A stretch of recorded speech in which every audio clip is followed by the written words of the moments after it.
ఉండమని చెప్పారు. Right right. Ramesh గారు గుడ్ మార్నింగ్ అండి. మార్నింగ్. గుడ్ మార్నింగ్ అండి. అయితే ట్రంప్ ఎప్పుడు ఇండియాను విమర్శిస్తారు కానీ మోడీని విమర్శించరు. అంటే ఇది ఏ రకమైన స్నేహం అనుకోవచ్చు? ఈ వ్యక్తిగత స్నేహాలు ఎంతవరకు లాభిస్తాయంటారు మనకు? ముఖ్యంగా ప్యానెల్లో ఉన్న పెద్దలందరికీ నమస్తే అండి. తప్పనిసరిగా ప్రెసిడెంట్ ట్రంప్ గారు, ప్రైమ్ మినిస్టర్ మోడీ గారు మధ్యలో ఒక అవగాహన, ఒక పరస్పర గౌరవం ఉంది. తప్పనిసరిగా అది ఓవరాల్ గా రెండు దేశాల మధ్య రిలేషన్షిప్ ని కూడా ఎంతో కొంతవరకు పాజిటివ్ గానే చూపిస్తుంది. తప్పనిసరిగా పాజిటివ్ లైట్ లోనే.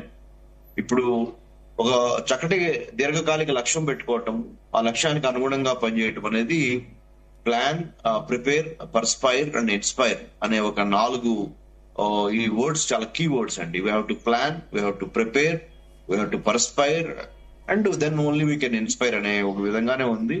ఓవరాల్ గా as a student of American government politics and foreign policy, overall గా నేను ప్రస్తుతం జరుగుతున్న అంటే వెరీ షార్ట్ విజిట్ అయినప్పటికీ షార్ట్ విజిట్ లోనే ఒక దశానిర్దేశం జరిగిందని భావిస్తున్నాను. ఎందుకంటే ఒక $500 బిలియన్ ఇద్దరం కలిసి అంటే 2-way ట్రేడ్ జరగాలనేది ఒక గోల్ పెట్టుకున్నారు. తర్వాత రెసిప్రోకల్ టారిఫ్ విధానం అంటే సింపుల్, ఇద్దరికి ఒక అంటే మీరు తగ్గొద్దు మేము తగ్గం, మీరు తగ్గితే మేము తగ్గుతాం అనే విధంగా ఉంది.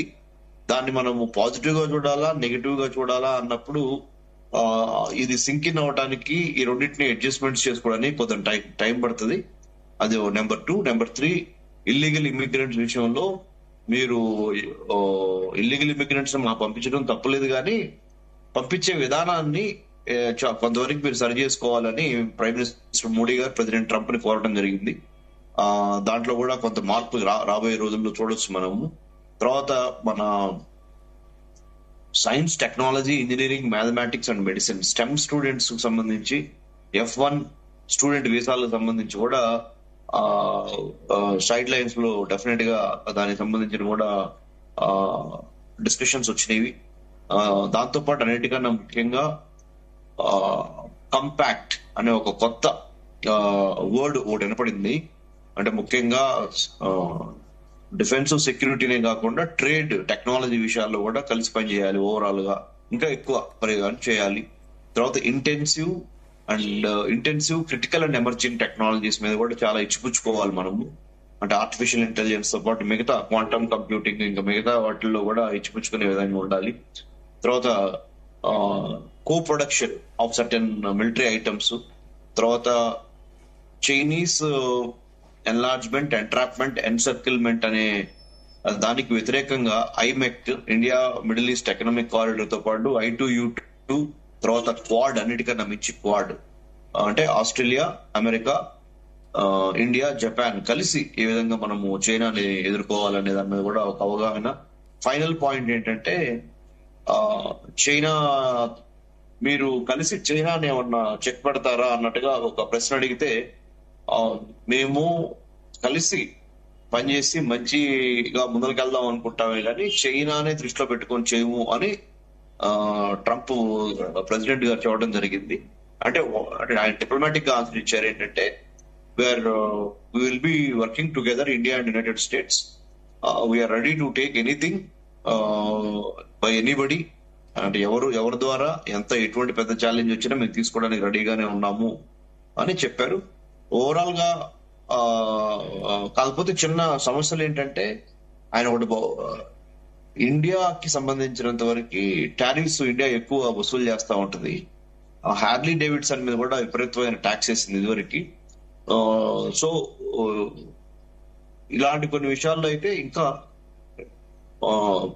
ఎక్కువ ట్రేడ్ నెగోషియేషన్స్ జరగాల్సిన అవసరం ఉంది in the days to come. But overall గా the largest democracy and the oldest democracy on planet Earth, they have very good understanding, people to people contact, military, security, defense ties, and also IT, pharma, and many other things, and trade issues also. I think it's a overall progressive and productive relationship in the days to come. We have to just give some more time, let's say from now another 100 days to sink in the early అంటే ఇప్పుడు just about 22 or maybe 24 days president Trump has taken over. మనం కొంత ఇంకో 75 days time ఇస్తే గానీ చాలా వరకు మనకి ఒక మెచ్యూరిటీ, ఒక క్లారిటీ వస్తుంది రిలేషన్షిప్ మీద. But overall it's good. Okay, Pullarao గారు మీరు చెప్పండి. ఈ సుంకాల విషయంలో చైనా ఇంకా మరికొన్ని దేశాలు కూడా గట్టిగానే కౌంటర్ చర్యలు తీసుకున్నాయి. కానీ అలాగే ఈ వలసదారుల విషయంలో కూడా చాలా గట్టిగానే స్పందించాయి. కానీ మన మోడీ వైఖరి మాత్రం అందుకు భిన్నంగా ఉంది. ఏమంటారు? బాగున్నది. ఇప్పుడు సుంకాల విషయాల్లో పెద్ద విషయం కాదు భారతదేశానికి.